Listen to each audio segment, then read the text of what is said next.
আবার আমরা স্যার বিয়েটা বলবে আবার কি দেখে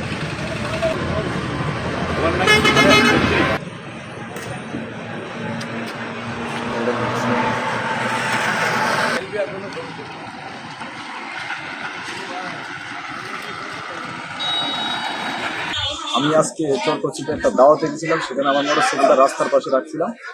রাস্তার পাশে দাওয়াত খায় যখন আসছি, মোটরসাইকেলের কাছে আইসা দেখি মোটরসাইকেলের টাঙ্কির যে পাইপ কমানো, এবং মানে যখন আমি চাবি দিচ্ছি দেখি আমি মিটারে কোনো তেল নাই।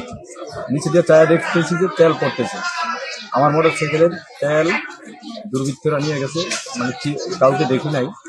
এখন আমি একজন সংবাদকর্মী হয়ে যদি আমার এই মোটরসাইকেলের তেল চুরি হয়, তাহলে দেশের অন্যান্য সাধারণ মানুষের অবস্থাটা কি? আসলে এই ঘটনায় দুঃখ প্রকাশ ছাড়া কিছুই করার নেই। এই ঘটনায় আমি তীব্র নিন্দা ও প্রতিবাদ জানাই।